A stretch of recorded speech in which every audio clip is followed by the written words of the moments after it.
مقام اور ایک اسٹیج کو آگے بڑھاتے ہوئے میں آپ کے سامنے یہ عرض کرنا چاہتا ہوں کہ انسان جو ہے وہ ارتقاء کا ماحصل نہیں ہے، not the result of evolution جیسے، لیکن انسان جو ہے تخلیق کا ماحصل ہے، اللہ کے کریشن کا ماحصل ہے، ارتقاء کا ماحصل نہیں ہے، کریشن کا ماحصل ہے۔ کیوں ایسا ہے؟ کیونکہ اگر ارتقاء کا ماحصل ہوتا تو جو ہے وہ اس میں جو اقدار پائے جاتے ہیں، اخلاقی اقدار جو ہے وہ باقی نہیں رہتے، وہ جانوروں کی طرح اس کے ہوتا، تو یہ ایولیوشن کا نہیں ہے بلکہ اللہ نے اس کی تخلیق کی ہے، جس کی آیت پہ میں نے اس کی طرف اشارہ کیا ہے، اِنَّا خَلَقَ الْإِنسَانَ مِن نُطْفَةٍ أَمْشَاجٍ نَبْتَلِيهِ وَجَعَلْنَاهُ سَمِيعًا بَصِيرًا۔ تو اللہ کی مخلوق ہے، اللہ کی تخلیق ہے، وہ ارتقاء کا ماحصل نہیں ہے جیسے یہ۔ اور اگر یہ ارتقاء کا ماحصل ہوتا تو آج کل بڑے روبوٹس بنائے جا رہے ہیں، جس میں انسان کی ایکٹیویٹیز کو جو ہے وہ روبوٹس وہ کرتا ہے، وہ سب آپ کے لیے کھانا بنا کے لا کے دے سکتا ہے، آپ کی کار چلا سکتا ہے، تو روبوٹس کار چلا رہے ہیں، کھانا بنا کے لا کے دے رہے ہیں، سب کچھ کر رہے ہیں، لیکن کسی روبوٹ میں انسان نے آج تک شعور کو پیدا نہیں کیا۔ روبوٹ میں کوئی شعور نہیں ہوتا، اچھے اور برے کی تمیز روبوٹ میں نہیں ہوتی اور نہ ہو سکتی ہے اس میں جی۔ وہ خود ایک میکینیکل پیس ہے، آپ نے اس میں جتنا انفارمیشن فیڈ کیا ہے وہی انفارمیشن آپ کے سامنے آتا ہے، ختم، اس کے آگے اور کچھ بھی نہیں جو سکتا جی۔ تو اس طریقے سے اگر انسان ارتقاء کا ماحصل ہوتا تو ایک روبوٹ سے زیادہ اس کی شکلی حیثیت وہی رہتی، اور اس کے جو فائنر ایسپیکٹس ہیں زندگی کے، جو ہے اسپریچول ایسپیکٹس ہیں، وہ اسپریچول ایسپیکٹس آپ کے سامنے نہیں آتے، تو یہ روبوٹ نہیں ہو سکتا یہ۔ اور اس کے علاوہ کیا ہے؟ اس کے علاوہ آپ غور کیجئے کہ اللہ نے انسان کو فری ول سے نوازا ہے، یہ بہت ہی امپورٹنٹ ایسپیکٹ ہے، جس کو اللہ قرآن میں اپنی امانت کہتا ہے انسان کا، ارادہ خود اختیاری۔ ارادہ خود اختیاری کا مطلب یہ ہے کہ انسان کی کوئی چیز پری ڈیٹرمنڈ نہیں ہے، پہلے سے ہی کوئی چیز مقرر نہیں ہے۔ اس کے متعلق میں کافی آپ کے سامنے عرض کر چکا ہوں، مگر پھر بھی تھوڑا سا اعادہ جو ہے آج کے مضمون کے لحاظ سے، کہ وہ ارادہ خود اختیاری انسان کا، فری ول، تو فری ول اگر انسان میں ہے تو وہ انسان ایولیوشن کا حصہ نہیں ہو سکتا، کیونکہ ایولیوشن کے جو انسان بنتا ہے اس میں فری ول نہیں ہوتا، اس میں اچھے اور برے کی تمیز۔ تو فری ول کا خود ہونا جی اس چیز کی طرف اشارہ کرتا ہے، کہ اس آرگیومنٹ کی طرف اشارہ کرتا ہے کہ انسان جو ہے وہ ایولیوشن کا پروڈکٹ نہیں ہے، بلکہ انسان اللہ کی تخلیق ہے۔ اگر انسان میں فری ول نہ ہوتی تو آپ سمجھ سکتے تھے کہ وہ ایولیوشن ہوتا، لیکن یہ ہے فری ول کا مطلب یہ ہے کہ وہ اس کے ذہن کی تخلیق ایسی ہے کہ وہ اپنے اچھائی اور برائی کو سمجھ سکتا ہے جی۔ تو یہ سوائے اللہ کی تخلیق کے اور کچھ نہیں ہے، کیونکہ اللہ نے بہت قرآن میں اس کا ذکر کیا ہے کہ انا ہدیناہ السبیل اما شاکرا و اما کفورا، میں نے دونوں راستے تمہارے سامنے رکھ دیے ہیں تاکہ تم شکر کا راستہ اختیار کرو یا ظلم کا راستہ، کفر کا یا شکر کا، دونوں میں سے کوئی راستے تم اختیار کر سکتے ہو۔ تو یہ فری ول کا ہونا اس چیز کی دلیل ہے کہ انسان اللہ کی مخلوق ہے، اور ایولیوشن میں یہ چیز نہیں ہو سکتی۔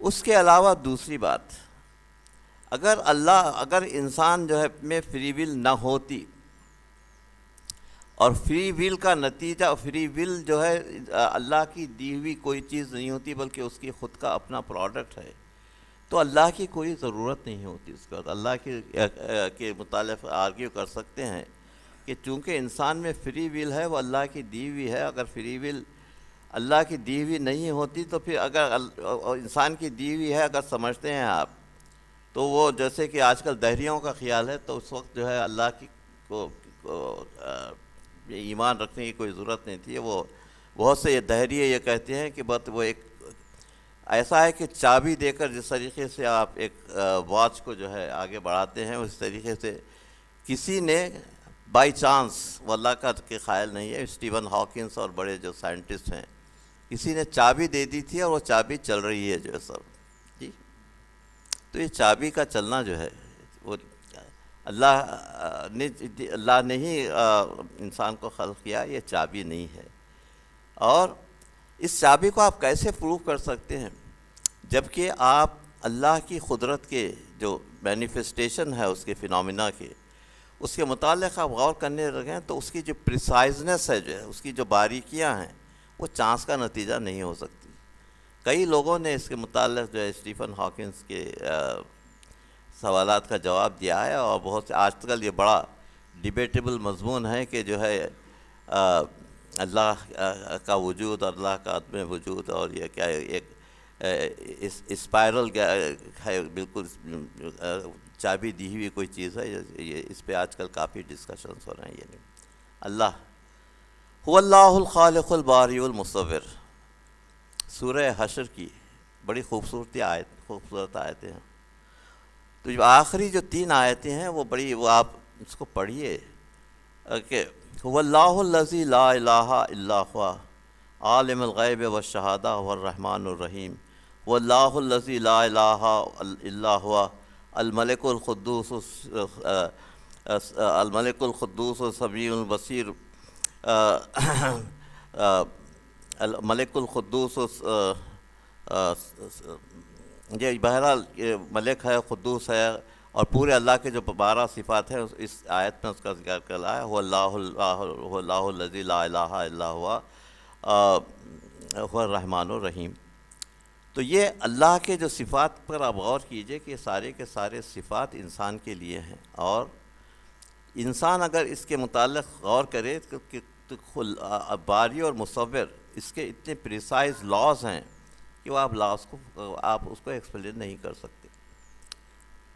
2 دن پہلے کی مجلس سے میں نے کہا تھا کہ آپ قدرت کے جو 4 پرنسپل سورسز ہیں پاور کے، اس کے فورسز کے جو 4 مثالیں ہیں، electromagnetism, gravity, strong and weak nuclear forces, اس میں جو تناسب ہے، ایسا تناسب ہے کہ اگر اس میں ایک فریکشن کا بھی، اس میں کروڑویں حصے میں ایک کا بھی اگر اس میں تبدیلی کی جائے تو جو ہے ساری کی ساری دنیا ختم ہو جا سکتی ہے. تو اتنا پریسائز سسٹم جو ہے وہ چانس کا حصہ نہیں ہو سکتا. چانس میں آپ اتنا پریسیشن حاصل نہیں کر سکتے جو ہے. تو یہ کسی ایسے خالق کی جو ہے پیداوار ہے، ملک ہے جو قدوس ہے، مومن المحیمن العزاز عزیز الجبار المتکبر، اس کے جو صفات جو بیان کیے گئے ہیں یہ اس کو. تو فری ول کا رہنا انسان میں یہ ہے کہ وہ کسی خالق کی طرف اشارہ کرتا ہے، ورنہ اگر فری ول نہ ہوتی اور فری ول کسی اور چیز کا نتیجہ ہوتا تو انسان خدا کی بھی ضرورت نہیں تھی اس میں جو ہے. تو یہ ہے. اب اور اللہ کے لیے، اس انسان کے لیے جو اللہ نے جو چیزیں کی ہیں اس کے متعلق اور کیا ہے، اور انسانیت کے جو شرائط رکھے گئے ہیں وہ انسانیت کے شرائط کیا ہیں. انبساط کا حصول نہیں ہے انسانیت کی شرائط. انسانیت کی شرائط یہ ہیں کہ ایثار و قربانی جیسے. جی، اور ایثار و قربانی کا پر جب تک آپ غور کریں، جب آپ غور کرتے ہیں تو آپ کو پتہ چلتا ہے کہ ایثار و قربانی جانوروں میں نہیں ہوتی جیسے، جی، اور پتھروں میں اور جمادات میں ایثار و قربانی نہیں ہوتی. ان کی ہر چیز فکسڈ ہے. اس سے بڑھ کر جو وہ ہے، تقدیر جس کو کہتے ہیں، اس سے بڑھ کر کوئی چیز نہیں کر سکتے. اور اگر آپ بچھو کو کہیں کہ نہ کاٹے، وہ ضرور کاٹے گا آپ کو. لیکن انسان جو ہے وہ دوسرے کو قتل بھی کر سکتا ہے اور دوسرے پر رحم بھی کر سکتا ہے، اور ایثار و قربانی کا بھی مظاہرہ کر سکتا ہے. دونوں ایسپیکٹس اس میں موجود ہیں انسان میں. تو انسان بالکل الگ ہے، اور یہ چیز جو ہے چانس کا حصہ نہیں ہو سکتی. اور اگر آپ چانس میں بلیو کرتے ہیں تو پھر اللہ کی اس میں بالکل ضرورت نہیں ہوتی۔ صلوات بر محمد وآل محمد۔ اب انسان میں نیکی کے کیا نیکی کی کیا تعریف ہے؟ نیکی کی کیا تعریف؟ نیکی کیا ہے؟ بہت براڈ ڈیفینیشن ہے نیکی کا، اور اس کی توضیح اگر آپ دیکھنا چاہتے ہیں تو ہمارے ائمہ کے جو دعائیات ہیں وہ دعائیات کو آپ پڑھیے، اور خصوصاً امام زین العابدین علیہ الصلوۃ والسلام کے جو دعائیات ہیں اس میں آپ کو نیکی کی تعریف کیا ہے؟ دعائے مکارم الاخلاق، ایسی دعا ہے جس کے متعلق بڑے لوگوں کا خیال ہے کہ یہ دعا روحانیت کے بلند ترین مقامات پر سے ہے۔ میں نے ولیم چٹک کی کتاب کا آپ کے سامنے اس کا ریفرنس دیا تھا، اس نے صحیفہ سجادیہ کا ترجمہ کیا ہے دی سامس آف اسلام جیسے، اور وہ اور اس کی بیوی دونوں علامہ طباطبائی کے 10 سال تک شاگرد تھے۔ وہ اپنے آپ کو کرسچنی کہتا ہے، لیکن وہ حقیقت میں وہ لوگ مسلمان ہو گئے۔ دی ویژن آف اسلام ان دونوں کا لکھی ہوئی کتاب ہے، اس کی اور اس کی بیوی کی، اور آپ کتاب پڑھیے اس کے اندر جو مقامات ہیں جی روحانیت کے ویو پوائنٹ سے اس میں پورا ڈسکس کیا گیا ہے۔ تو انسانیت کیا ہے؟ وہ انسانیت جو ہے دراصل روحانیت ہے انسان کی جو ہے، اور روحانیت میں جتنی ترقی ہوگی انسانیت میں اتنی ہی ترقی ہوگی، کیونکہ روحانیت کا تعلق انسانی حقوق سے ہے جی، اور اللہ کہتا ہے کہ تمہارے اپنے حقوق بالکل کم ہیں لیکن تمہاری ذمہ داریاں زیادہ ہیں جی، انسان کے اپنے حقوق۔ تو انسان کا اپنا حق کیا ہے؟ انسان کا اپنا حق یہ ہے کہ اپنی مغفرت کے لیے کام کرے جو ہے جی، وہ اپنے سیلویشن کے لیے کام کرے، انسان کا حق یہ ہے۔ اور اس کے حقوق کیا ہیں؟ اپنا خود کا حق، اس کا حق یہ ہے کہ مغفرت کے لیے وہ کام کرے جو ہے، پھر اپنے خاندان کا حق، بچوں کی دیکھ بھال کرنا، خاندان سے ہٹ کر پھر قوم کا حق، نیشن کا حق، یہ سارے کے سارے حقوق اللہ نے بیان کیے ہیں کہ انسان کے حقوق کم ہیں لیکن فرائض بہت زیادہ ہیں، اور انسانیت کا مطلب یہ ہے کہ ان سارے فرائض سے انسان اپنے فرائض کو پورا کرے۔ ایک جس امام جعفر صادق علیہ السلام فرماتے ہیں، اور ہمارے لیے یہ قسم کی بڑی اچھا یہ اصول ہے، اور اچھا کیا بلکہ جو ہے ایسے ملک میں جہاں پر دوسرے قوموں کی اکثریت ہے، وہ جیسا ہمارا ملک ہے اس میں رہنے کے لیے مولا فرماتے ہیں کہ جس ملک میں تم رہو وہاں کے تم وفادار بن کر رہو جی، یہ نہیں ہے کہ جو ہے جس ملک میں آپ ہیں اس سے غداری کر رہے ہیں، تشدد پر جو ہے آمادہ ہیں، اور ساری کی ساری چیزیں اسلام کے خلاف ہے۔ انسان آج کل جو ہو رہا ہے تشدد خصوصاً جو ہے وہ انسانیت کے بالکل خلاف ہے، اور انسانی جان کی جو ہے قیمت، انسان کی جان کی قیمت اسلام میں بہت بڑی ہے۔ اسلام کی جان کی قیمت، اگر اللہ کہہ رہا ہے کہ تم اپنی جان کی حفاظت کرو، اور تمہاری اپنی جان کی حفاظت کرنا اور ان کو اپنے جسم کو بیماریوں سے محفوظ رکھنا تمہاری سب میں بڑی ذمہ داری ہے۔ یہ تو اچھی زندگی کو گزارنے کے اصول جو ہے، اور یہ اسلام میں اس طریقے سے بیان کیے گئے ہیں کہ اب اس میں کسی قسم کی شک و شبہ کی گنجائش نہیں ہوتی، اور جو کچھ آج کل ہو رہا ہے آپ یقین مانیے، میں اس میں اپنی مجالس میں اس کے آگے اس کا بیان کروں گا، وہ اسلام سے بالکل خلاف ہے۔ اسلام نے خود بھی تشدد کی اور جو ہے لائف بام کی جو ہے کبھی کسی کی ہدایت نہیں کی ہے، اور کسی کو مارنے کی جو ہے، بلکہ انسان کو زندہ رہنے کے لیے آپ کوشش کر سکتے ہیں اور انسان کی زندگی کو بچا سکتے ہیں، تو انسان کی زندگی کو بچانا ہے، انسان کی زندگی کو لینا نہیں ہے۔ یہ بربریت کے مقامات ہیں، اور یہ وہ مقامات ہیں جو ایام جاہلیت میں عربوں کا حصہ تھا۔ اسلام ان سب چیزوں کو دور کرنے کے لیے اسلام آیا، اور اس کے بعد اس نے بتایا کہ انسان کی جان کی قیمت کیا ہے۔ اور انسان کی جان کی قیمت کے لیے اللہ نے ایسے ایسے احکام دیے ہیں کہ اس کو کسی قسم کی تکلیف نہ ہو، اس کو کسی قسم کا نقصان نہ ہو۔ اب انسان میں اسلام میں جو سزا کا جو ہے، یہ سزا اب بہت اس کے متعلق بہت شور و غل ہوتا ہے کہ بھئی یہ بڑا ہی جو ہے یہ ظالمانہ جو ہے کی سزا ہے کہ چور کے ہاتھ کاٹ دیا جائے۔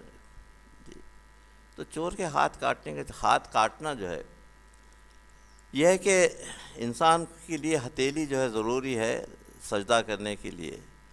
ہاتھ کاٹنے کا مطلب کہ صرف انگلیوں کو کاٹا جاتا ہے، اور اس لیے ہے کہ جو ہے وہ انسان کے دل میں ڈر اور خوف رہے۔